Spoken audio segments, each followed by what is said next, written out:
the Mercury Theatre on the air.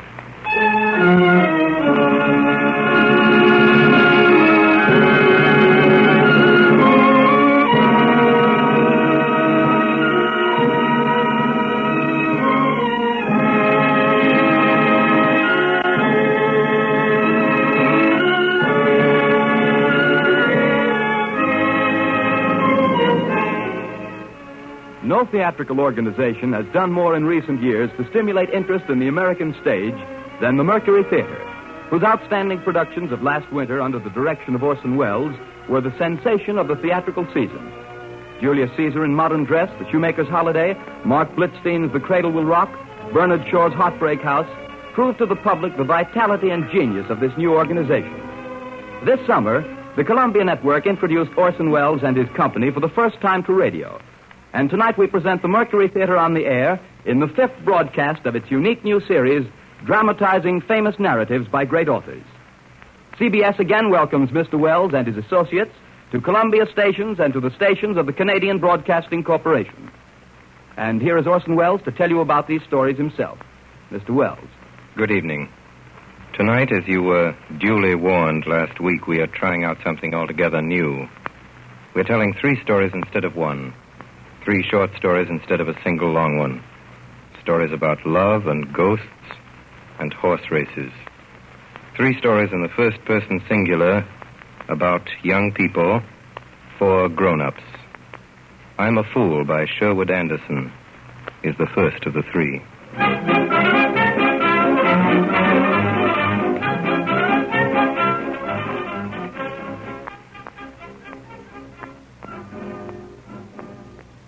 It began at 3 o'clock one October afternoon. As I sat in the grandstand at the fall trotting and pacing meet, Sandusky, Ohio. It was a good hot jolt for me, and it all came about through my own foolishness, too. Summer before, I'd left my hometown with a fellow called Bert French with 2 horses that was campaigning through the race meets that year. Gee, it was fun. We had Bucephalus, a big black pacing stallion that could do 209 or 210 if he had to. And a little gelding called Dr. Fritz that never lost a race all fall. And Bert wanted him to win. Gee whiz, it was fun. We got to a county seat town, maybe say on a Saturday or Sunday, and the fair began the next Tuesday, and you took your horses to the track and fed them and got your good clothes out of a box and put them on, and the town was full of farmers gaping because they could see you were horse race people, and you went into a saloon, the 2 of you, Bert and I, and all the dudes came and stood around asking questions, and all you did was to lie, and lie all you could about what horses you had, and I said I owned them, and then some fella'd ask us to have a drink of whiskey with him, and Bert'd lead him on. What was that you said, sir? I asked you, gentlemen, if you'd have a drink with me. Oh, well, all right. I'm agreeable to a little nip. Tell you what I'll do, sir. I'll split a quart with you. All right. Gee whiz. That isn't what I want to tell my story about. We got home late November, and I promised Mother I'd quit the races for good. There's a lot of things you gotta promise a mother because you don't know any better. I got a job driving a laundry van, and then, as I started to tell you, the fall race came to Sandusky. I got the day off, and I went. Had on my good clothes and my new-bound derby hat and a stand-up collar. And I had $40 in my pocket and 3 25-cent cigars and a drink of whiskey inside me that was bought me at the West House by a fellow with a cane and a Windsor tie. Gee, it was fun being on a track again. George, George, here, get down, get the best out of the first race. Get the 5-2, I looked around for Bert French, and there he was, standing around with his horses. Hello, Bert. Why, hello, Joe. How you been, Bert? Never better. Say, you got any money, Joe? Sure. How'd you like to watch it grow? Like it fine, Bert. All right, come over here, then. I'll tell you something. Listen, Joe. In the second race, the 2:18 pace, there's a horse I'm handling, Abdul Ben Hammond. There he is, number 7. That gelding's as fast as streak, Joe. Belongs to a fellow called Mather in Marietta, Ohio. We got him marked at 2:21, but he can step in 08. Gee. In the first heat, don't you touch him. He'll go round like an oxen hitched to a plow. After that, you go right down and lay on your pile. Well, thanks, Bert, a lot. Have a cigar? Why, thanks, Joe.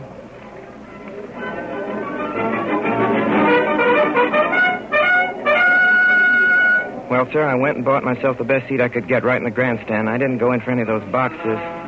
That's putting on too many airs. Well, right in front of me in the grandstand that day, right in front, there was a fellow with a couple of girls. And they was about my age. The young fellow was a nice guy, all right. And he had his sister with him and another girl, and the sister looked around over his shoulder, accidentally at first, not intending to start anything. She wasn't that kind. And her eyes and mine happened to meet. You know how it is. Gee, she was a peach. She had on a soft dress, kind of blue stuff, and I blushed when she looked right at me, and so did she. She was the nicest girl I ever seen in my life. She wasn't stuck on herself. She could talk, proper grammar without being like a school teacher or something like that. What I mean is, she was okay.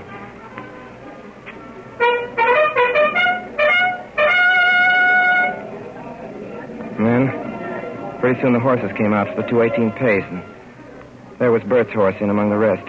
What do we bet on this time? What do you say? You know as much about it as I do. What about the brown one there with the long tail? Hank, ma'am, that mare couldn't beat a streetcar. Well, they looked up kind of surprised. But they didn't seem mad. And anyway, I'd done it now, and I might as well go on. There's a horse in this race, number 7, that's as fast as Streak. Abdul Ben Hamid. Is that a horse's name? That's right. Abdul Ben Hamid. But look, don't you go letting on this first heat, because...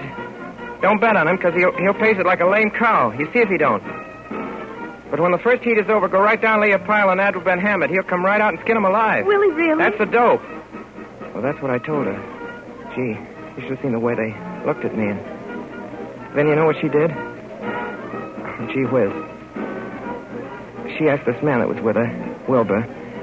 Well, she asked him, and there was a fat man sitting beside the little girl that had looked at me twice by this time, and I had heard both blushing, and what did that young fellow do but have the nerve to turn and ask the fat man to get up and change places with me so I could sit with his crowd? I want you to meet Miss Eleanor Woodbury. Pleased to meet you. And this is my sister, Lucy Wesson. My name's Wilbur. I suppose it was their having such swell names.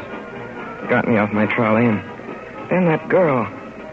You know how a fella is. There's something that kind of nice clothes and the kind of nice eyes she had and the way she looked at me a while before over her brother's shoulder and me looking back at her and both of us blushing. I couldn't show up for a boob, could I? I made a fool of myself, that's what I did. Glad to know you all. My name's Walter Mathis. What is Mr. Mason? From Marietta, Ohio. Have a cigar, Wilbur? Thanks. And you really think this horse is going to win, Mr. Mason? Then I told him all the smashingest lie you ever heard. I said my father owned this horse. You know, Boo Ben Adam. It was supposed to be a secret because our family was proud and never gone in for racing that way. Abdul Ben Hamid, I mean. Here's what I think of that horse, Wilbur.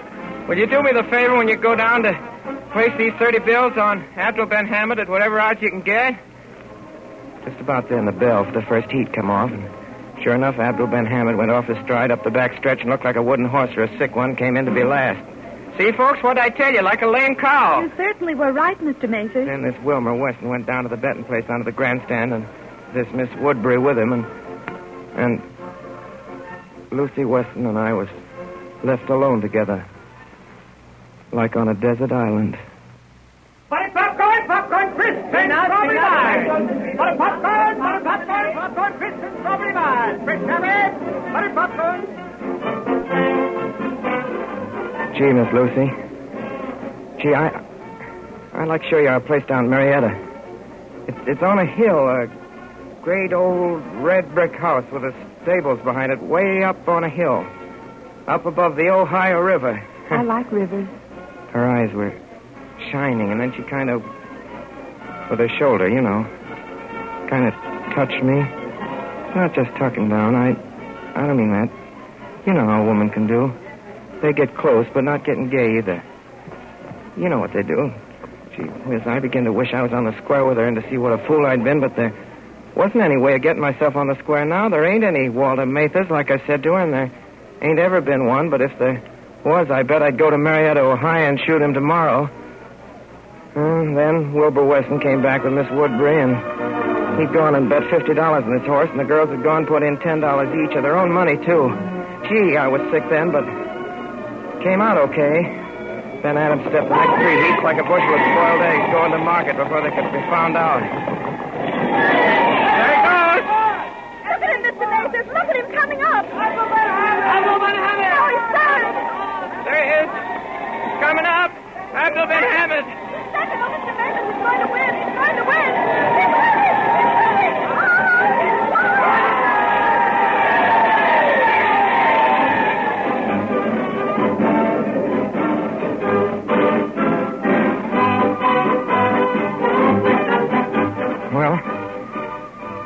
Well, we all got 9-2 for our money.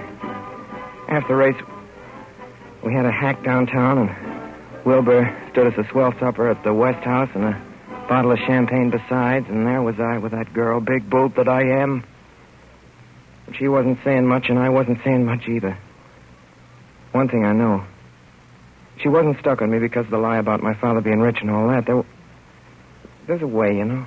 Craps almighty, there's a kind of girl you see just once in your life. You don't get busy and make hay, then you're gone for good, and all you might just as well go jump off a bridge, because what it means is you want that girl to be your wife, and you want nice things around her, like nice flowers and swell clothes, and you want her to have the kids you're going to have.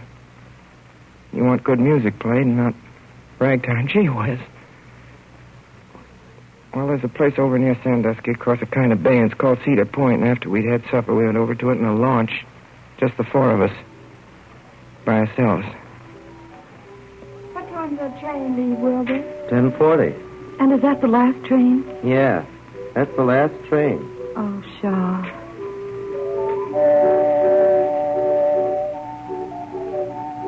Well, over at Cedar Point, we didn't stay around where there was a gang of common cattle at all. The big dance halls and dining places for yaps, and there was a beach you could walk along and get where it was dark. We went there. She didn't talk hardly at all. And neither did I. I was thinking how glad I was my mother was all right. Always made us kids learn to eat with a fork at table and not spill soup and not be noisy and rough like a gang you see around a racetrack, you know, that way. Hey, Lucy! Lucy, we're going up the beach a ways. Are you coming? Go on ahead. We'll wait for you here. I feel kind of tired, don't you? Yeah. I guess so. Miss Lucy? Why don't we sit down a while? It's nice here. Lucy and I sat down in a dark place where there was some roots, old trees, and the water had washed up. Feel that wood, how smooth it is. It's like silk. Yeah. And there was a watery smell. And the night was like as if you could put your hand out and feel it. So warm and soft and dark and sweet, like an orange. After that, the time till we had to go back in the launch and they had to catch their train wasn't nothing at all. It went like winking your eyes. Lucy! Lucy, it's nearly 10. Lucy! I've got to go. We've got to go to the train now. Will you kiss me goodbye? She was most crying then. But she never knew nothing I knew. She couldn't be so all busted up as I was. Gee whiz. Sometimes I hope I have cancer and die. Guess you know what I mean. We went in the launch across the bay to the train like that. And it was dark, too. What are you thinking about? Gee whiz. Only she knew. You know what I was thinking? What? I was thinking you and I could get out of this boat right this minute and walk on the water. Sounded foolish, all right. But I knew what she meant.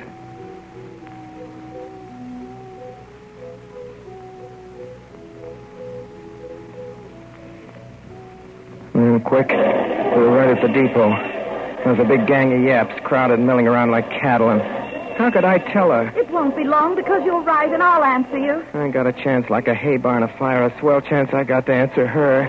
All aboard! Full stand up, gate, 5, green, So, midshipmen, all aboard! Yeah, and maybe she'd write me down at Marietta that way, and the letter'd come back. And stamped on the front of it by the USA, there ain't any such guy. Or something like that. Ever they stamp on a letter that way. All aboard! Bye, Walter. Thanks for the tip-off. Bye. Goodbye. Goodbye. Goodbye. Goodbye.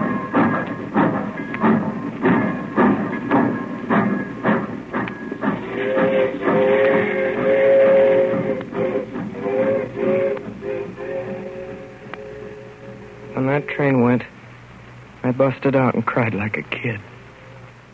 Gee, I could have run after that train and made man of war look like a freight train after a wreck, but socks almighty. What's the use? Did you ever see such a fool? Me trying to pass myself off for a big bug and a swell. To her. Did you ever see such a fool? I'll bet you what. If I had an arm broke right now or a train had run over my foot, I wouldn't go to no doctor at all. I'd go sit down, let it hurt and hurt. That's what I'd do. Big fool that I am. I'll bet you what. I bet you if I hadn't drunk that booze, I never been such a boob as to go tell such a lie. A lie that couldn't ever be made straight to a lady like her.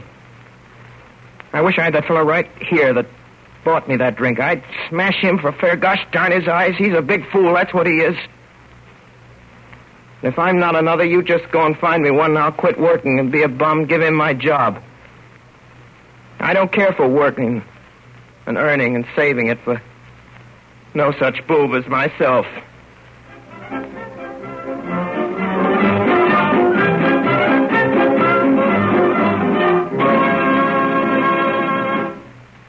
The second story of tonight's program by Orson Welles and the Mercury Theatre is The Open Window by Saki.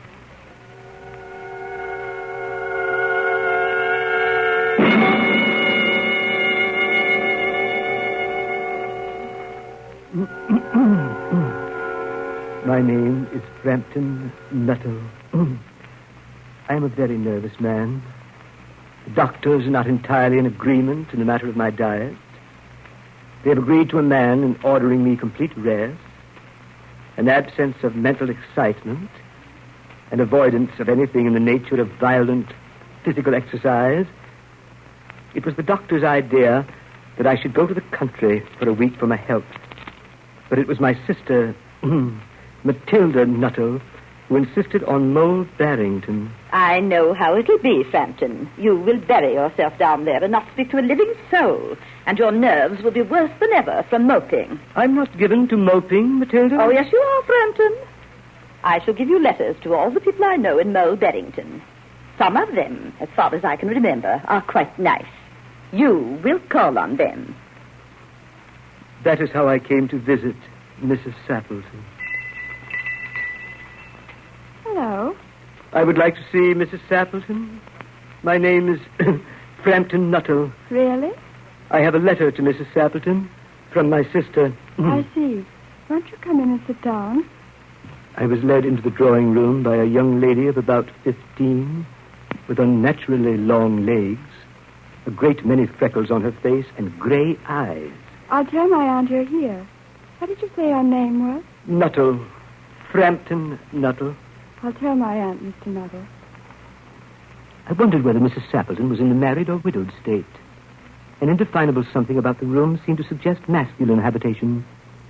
A large French window opened on the garden. Through it I could see a well-kept lawn, and beyond that the darker green of the fens. The scene was delightfully peaceful. I'm sorry, Mr. Nuttall. My aunt will be down presently. In the meantime, you must try and put up with me. Oh, yes. Mr. Nuttall? Yes? Do you know many of the people around here? Not a soul. My sister was staying here at the rectory, you know, some 4 years ago, and she gave me letters of introduction to some of the people here. Then you know practically nothing about my aunt, Mr. Nuttall? Only her name and address. Oh. My aunt's great tragedy happened just 3 years ago. 3 years ago. That would be since your sister's day. Her tragedy? Yes. We try not to talk about it. You may wonder why we keep that window open on an October afternoon. Why, it's quite warm for the time of year. That's not why we keep it open, Mr. Neville. It hasn't anything to do with the tragedy, has it? Yes, it has, Mr. Neville. Out through that window, 3 years ago today, my aunt's husband and the 2 young brothers went off for their day's shooting. They never came back. In crossing the moor to their favorite snipe shooting ground, they were all 3 engulfed in a treacherous piece of bog. It had been that dreadful wet summer, you know, and places that were safe in other years gave way suddenly without warning. Their bodies were never recovered. That was the dreadful part of it. Oh. Poor aunt always thinks they'll come back someday. They and the little brown spaniel that was lost with them, and walk in at that window just as they used to do. That is why the window's kept open every evening till it is quite dusk. Oh. Poor dear aunt. She often told me how they went out. Her husband with his white waterproof coat over his arm, and Ronnie, her youngest brother, singing, Bertie, why do you bound like this? I said, Bertie, why do you bound?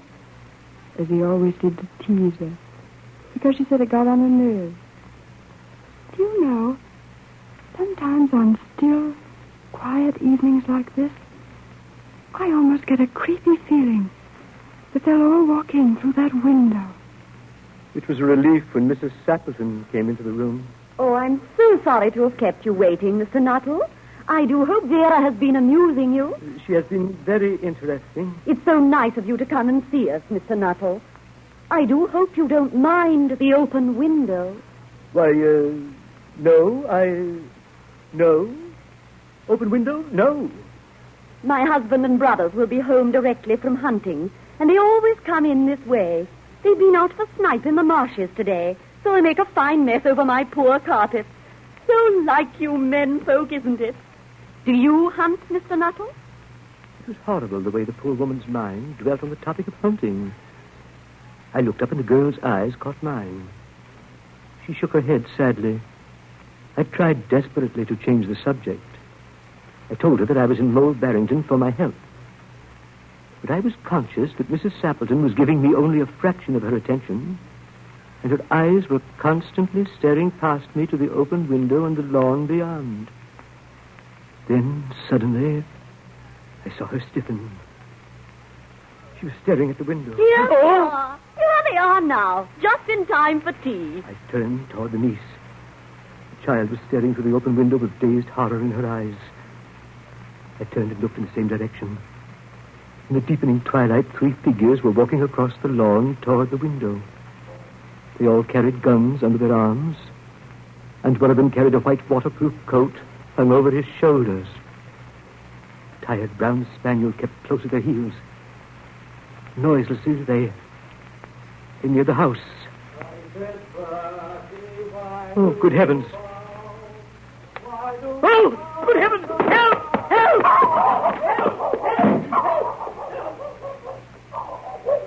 Lucy, who on earth was that bolted up the drive as we came in? That was Mr. Nuttall. I can't imagine what came over him. I expect it was a spaniel that did it. Mr. Nuttall told me he had a horror of dogs. Vera? Yes, Aunt Lucy. Vera, what did you say to Mr. Nuttall before I came into the room? Nothing, Aunt Lucy.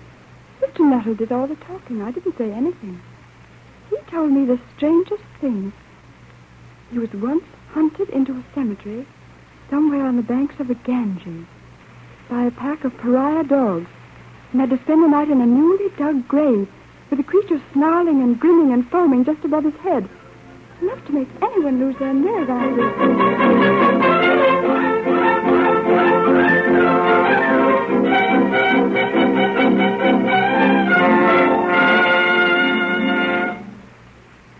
You are listening to the Columbia Network's presentation of Orson Welles and the Mercury Theatre in 3 famous short stories. You have just heard the first 2 of these, I'm a Fool and The Open Window. We will present the 3rd story in a moment. This is the Columbia Broadcasting System. The Columbia Network is presenting three famous short stories. And now the Mercury Theatre and Orson Welles resume with My Little Boy by Carl Ewald.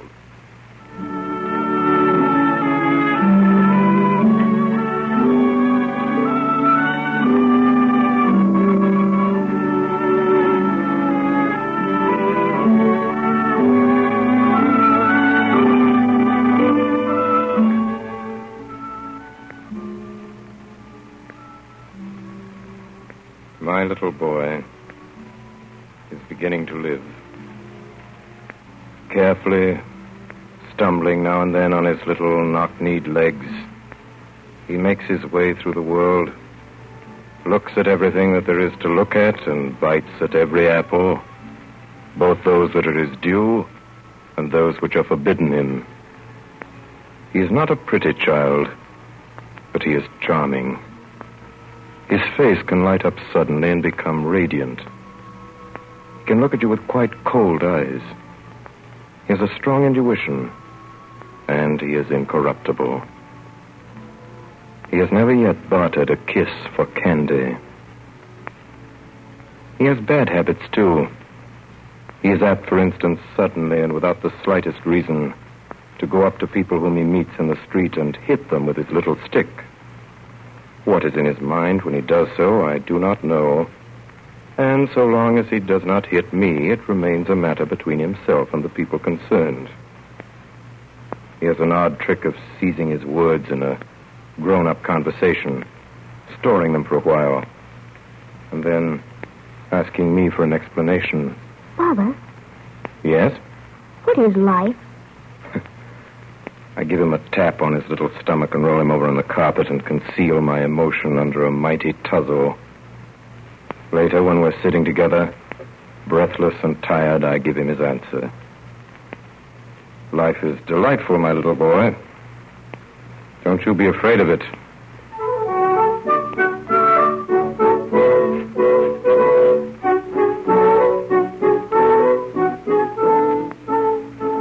My little boy is given a penny by Mary, the cook, with instructions to go to the baker's and buy some biscuits.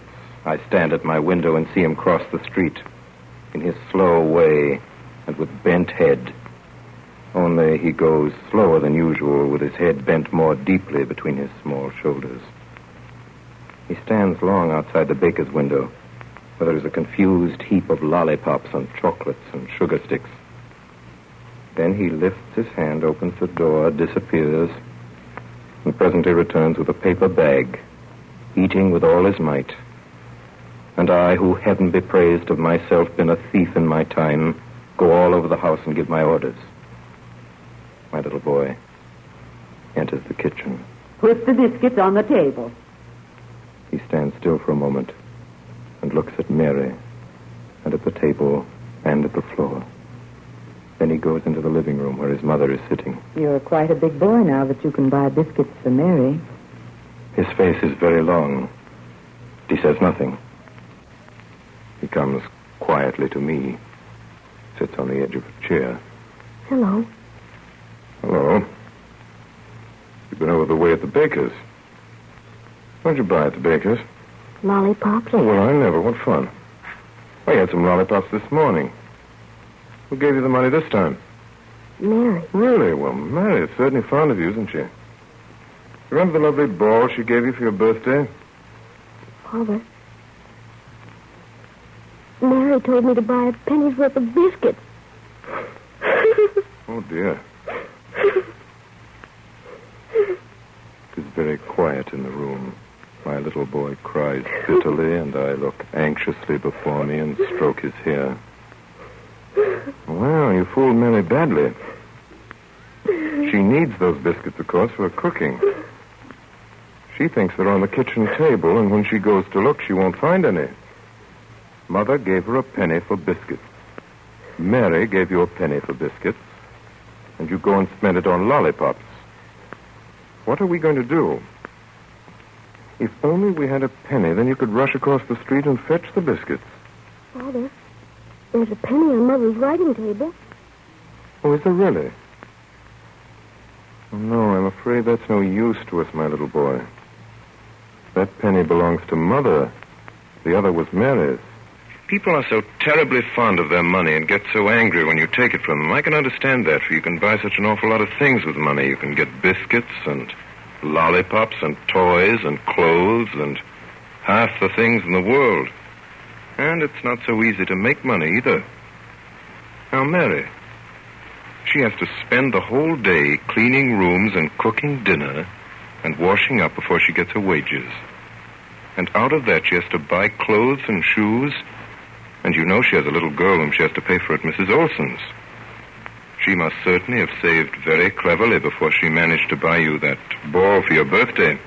Father, haven't you got a penny? Here's my purse. Look for yourself. Not a penny in it. Spent the last this morning. We walk up and down. We sit down and get up and walk about again. We're very gloomy. We're bowed down with sorrow and look at each other with great perplexity. There might be one hidden away in a drawer somewhere. Oh, yes. If only we could find a penny. Oh, here's one. Hooray. Look, Father. A penny. Hooray. It's a penny. Hurry now. You go this way through my door. Then run back quickly up the kitchen stairs with the biscuits and put them on the table. I'll call Mary so that she doesn't see. We won't tell anybody. He's down the stairs before I've done talking. I run after him. Hey there! Hey! Wasn't it a splendid thing we found that penny? Oh, yes, yes. And he laughs for happiness. And I laugh too. His legs go like drumsticks across to the baker's. From my window, I see him come back, running with red cheeks and glad eyes. He's committed his first crime. He's understood it. He has not the sting of remorse in his soul, nor the black badge of forgiveness on his cap. The mother of my little boy and I sit until late at night talking about money, which seems to us the most difficult matter of all. For our little boy must learn to know the power of money and the glamour of money and the joy of money. He must earn much money and spend much money. Yet there were 2 people yesterday who killed a man to rob him of $4.37.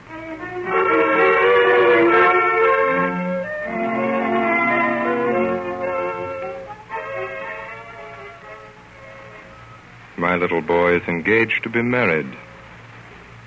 She's a big, large-limbed young woman, 3 years his senior.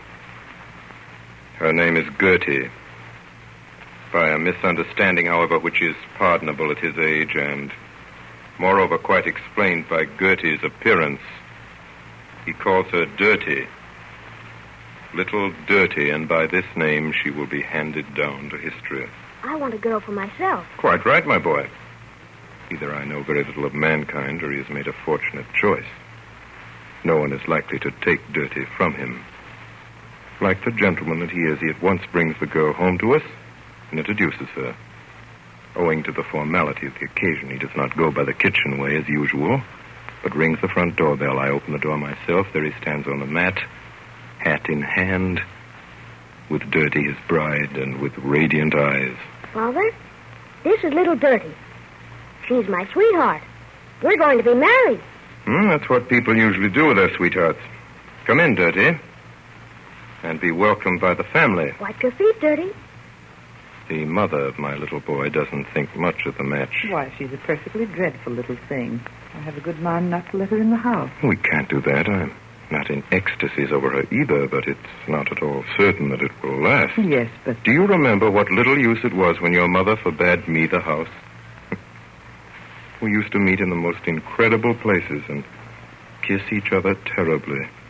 I can quite understand that you've forgotten, but you ought to bear it in mind now that your son's beginning. My dear. Besides, I must remind you that it is spring, and so Dirty is accepted. But when she calls, she is first to undergo a short quarantine, while the mother of my little boy washes her and combs her hair thoroughly. Dirty doesn't like this, but the boy does. He looks on with extraordinary eagerness. No. Look, Mother, look. There's a place you haven't washed. There's a good deal of cruelty in love. He himself hates to be washed, or perhaps it is merely his sense of duty. Last Friday, in cold blood, he allowed Dirty to wait outside on the step for half an hour until his mother came home. Another of his joys is to see Dirty eat. I can quite understand that. Here is something worth looking at. The mother of my little boy and I would be glad, too, to watch her if there were any chance of giving Dirty her fill. But there is none. At least not with my income. When I see all that food disappear without as much as a shade of satisfaction coming into her eyes, I tremble for the young couple's future. But he is cheerful and unconcerned. My little boy and I have had a very interesting walk in the park. There was a mouse which was irresistible. There were 2 sparrows, husband and wife, who built their nest right before our eyes, and a snail which had no secrets for us. And there were flowers, yellow and white and green leaves, which told us the oddest adventures. Now we are sitting on a bench, digesting our impressions. What was that? Oh, that was the lion in the zoo. What's the zoo, Father? The zoo, my boy, is a horrid place where they lock up wild beasts who've done no wrong. Animals who are accustomed to walk about freely in far-off countries where they come from. The lion is there. You just heard him roaring. He's so strong that he can kill a policeman with one blow of his paw. He has great haughty eyes and awfully sharp teeth.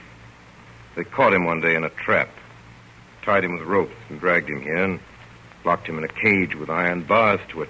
The cage is about half the size of the kitchen at home.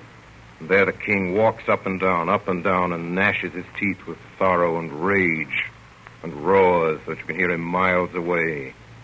And outside his cage stand curious people who laugh at him because he can't get out, and eat them up, and poke their sticks through the rails and tease him. Would he eat them up if he got out? In a moment. He can't get out, can he, Father? No. That's awfully sad. He can't get out.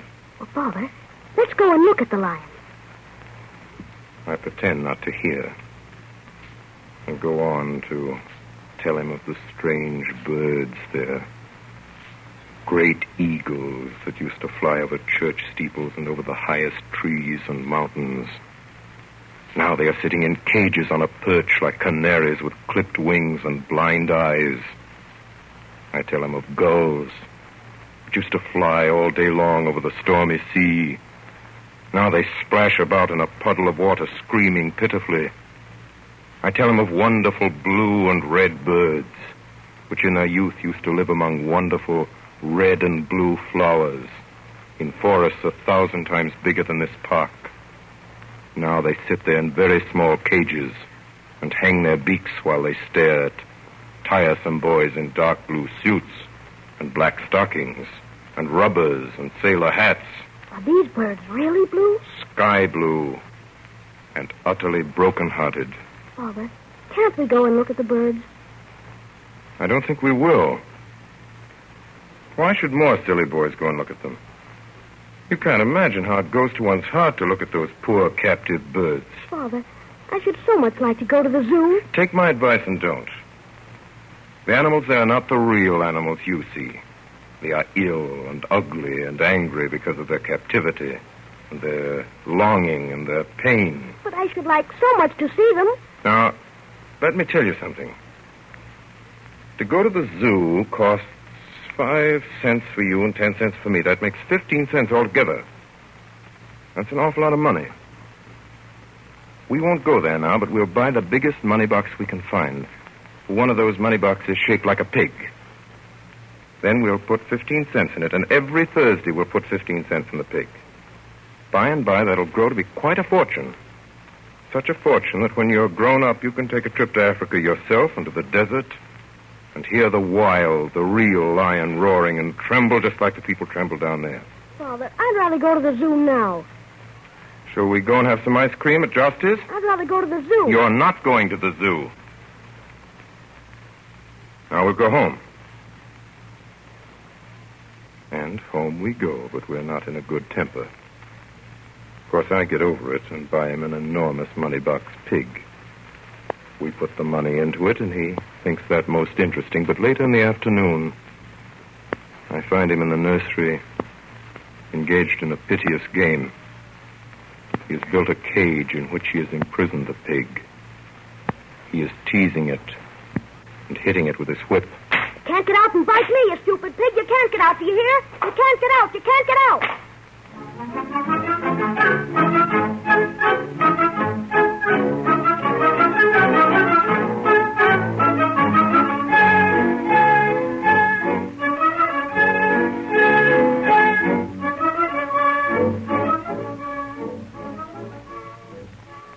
30 is paying us a visit, and my little boy is sitting at her feet. She has buried her fingers in her hair and is reading. Reading. Thou shalt not steal. Thou shalt not bear false witness against thy neighbor. Thou shalt not covet thy neighbor's house. Thou shalt not covet thy neighbor's wife, nor his manservant, nor his maidservant. The boy watches her with tender compassion.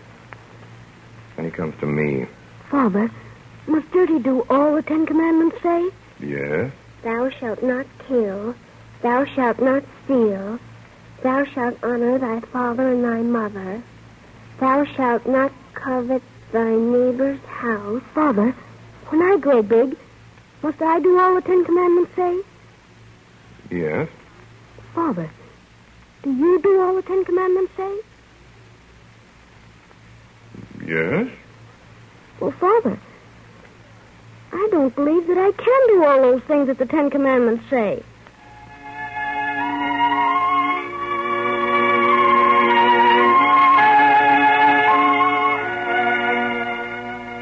There is a great hullabaloo among the children in the courtyard. I hear them shouting something, and I go to the window and see my little boy in the front rank of the ruffians, screaming, fighting with clenched fists, without his cap.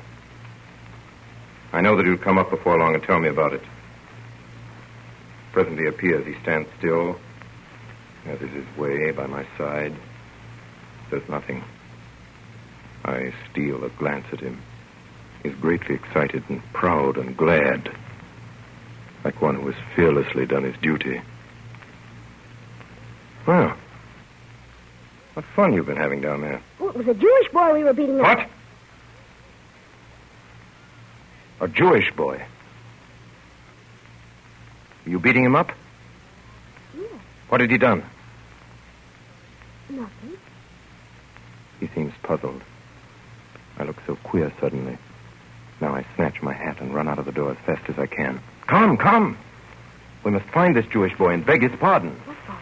My little boy hurries after me. He does not understand a word of it, but he is terribly in earnest. What's his name? Nathan.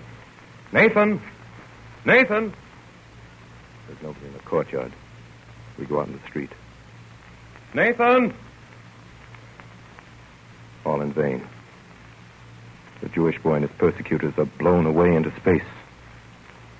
So we go and sit up in my room again. Well, nothing to be done now. Hope you will meet that Jewish boy someday so that you can give him your hand and ask him to forgive you.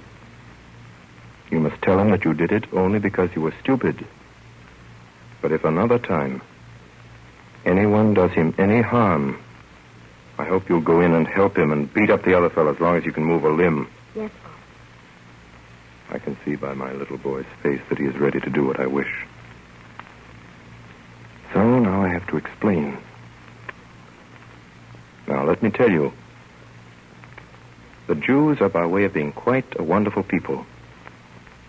You remember David, about whom Dirty reads at school? He was a Jewish boy. And the child Jesus, whom everybody worships and loves, although he died 2,000 years ago. He was a Jew, too. My little boy stands with his arms on my knee. Now, the old Hebrews rise before us in all their splendor and power. They ride on their camels in coats of many colors and with long beards. Moses and Joseph and his brethren, and Samson and David and Saul. We hear wonderful stories. The walls of Jericho fall at the sound of the trumpet. And what next? Go on, Father, go on. The whole day is devoted to Jews. We learn that many of the most famous men in the world are Jews. And when evening comes, and Mother sits down at the piano and sings the song which Father loves above all other songs, it appears that the words were written by one Jew and the melody composed by another. My little boy is hot and red when he falls asleep that night. He turns restlessly in his bed and talks in his sleep. He's a little feverish tonight. We're spending the summer in the country. A long way out where the real country is. Cows and horses, pigs and sheep, a beautiful dog and hens and ducks form our circle of acquaintances. The sun burns us. We eat like farmhands, sleep like guinea pigs, and wake like larks.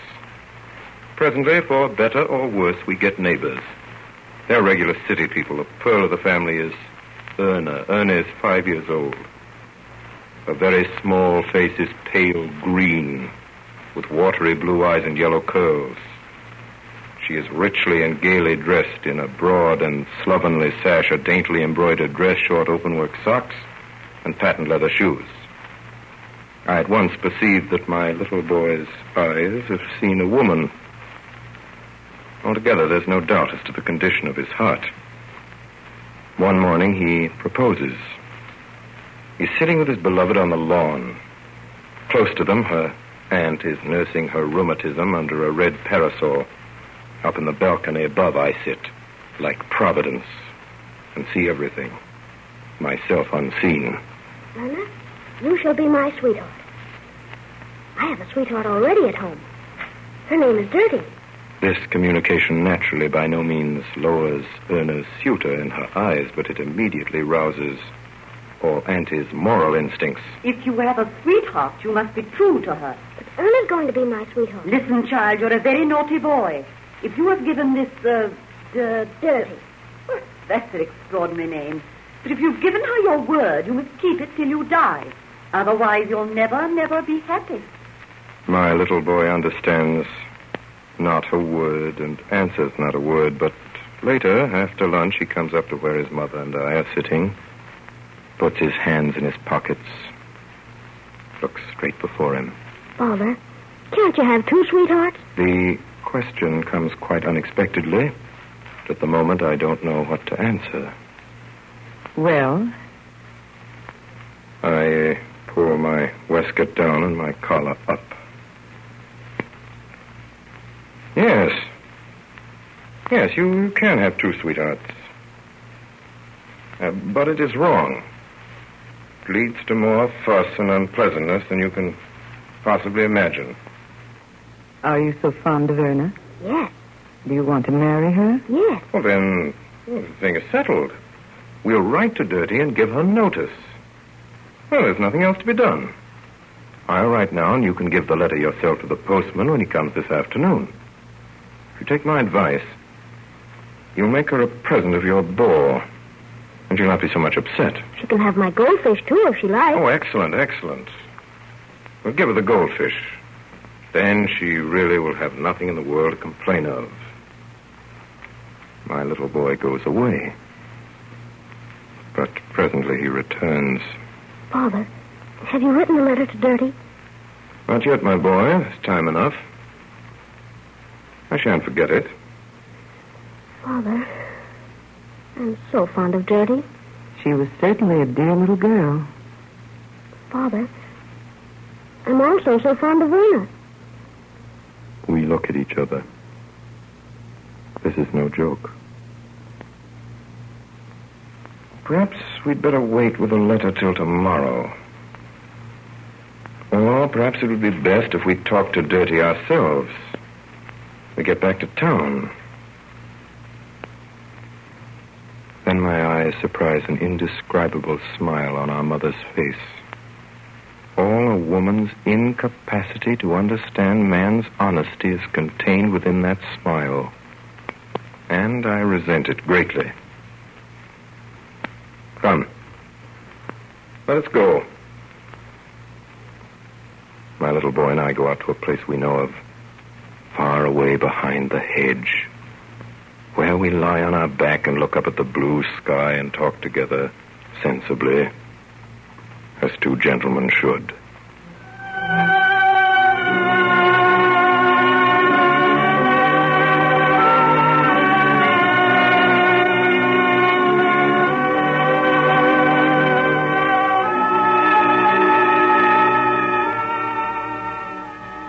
My little boy is going to school.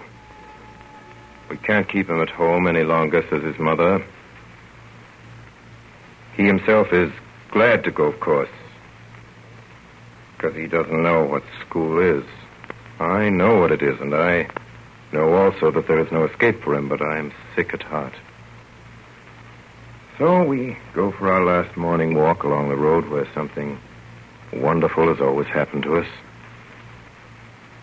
We sit down by the edge of our usual ditch, and suddenly my heart triumphs over my understanding. I just want to tell you that school is a horrid place. You can have no conception of what you'll have to put up with there. They will tell you that 2 and 2 are 4. Mother's taught me that already. Yes, but that is wrong. 2 and 2 are never 4. Only very seldom. And that's not all. You will never have any more time to play in the courtyard with Einar. When he shouts to you to come out, you'll have to sit and read about a lot of horrible old kings who've been dead for hundreds and hundreds of years, if they ever existed at all, which, for my part, I simply don't believe. My little boy doesn't understand me, but he sees that I am sad. Puts his hand in mine. Mother says that you must go to school to become a clever boy. Mother says that Einar is ever so much too small and stupid to go to school. I bow my head and nod and say nothing. I take him to school. See how he gallops up the steps without so much as turning to look back at me. Here ends this story about my little boy. What more can there be to tell? He is no longer mine. I have handed him over to society. There was nothing else to be done. Really? Was there nothing else to be done? I wonder.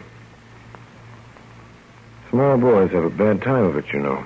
They had a worse time of it in the old days. That's poor comfort.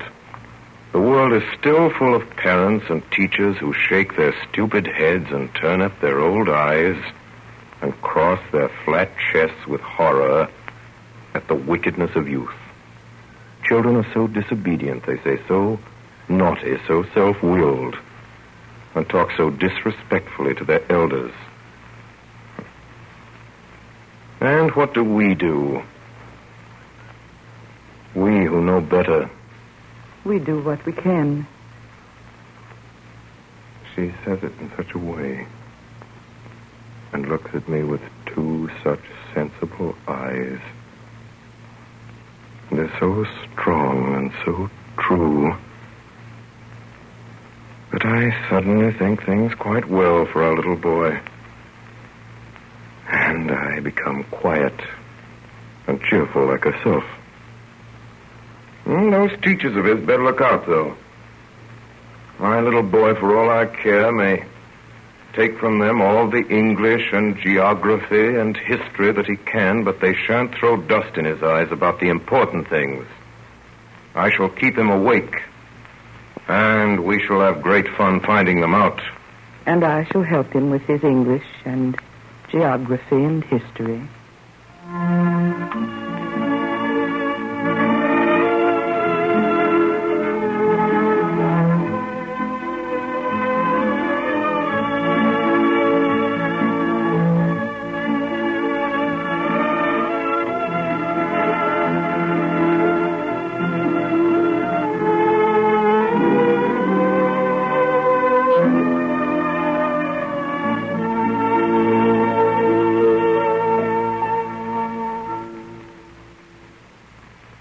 tonight the Columbia Network has brought you Orson Welles and the Mercury Theatre on the air in dramatized versions of 3 famous short stories. I'm a Fool by Sherwood Anderson, The Open Window by H.H. Munro, Saki, and My Little Boy by Carl Ewald. We now present the star and director of these broadcasts, Orson Welles. My little boy grew up to be a writer like his father, Carl Ewald. And according to Mr. Alexander Wolcott, who made widely known that indescribably lovely testament of love, my little boy has chiefly distinguished himself in Denmark as the translator of successful English novels, including The Green Hat.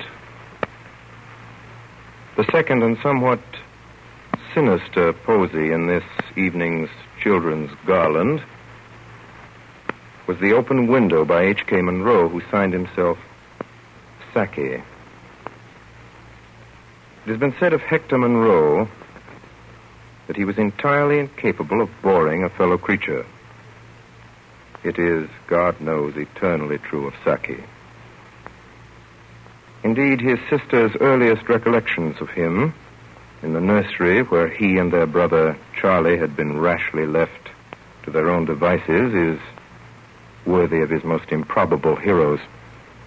To quote from her, Hector had seized the long-handled hearth brush, plunged it into the fire, and chased Charlie and me around the table, shouting, "I am God, I am going to destroy the world." H.K. Munro joined up at the beginning of the war and was killed by a sniper on the 14th of November, 1916, just before dawn.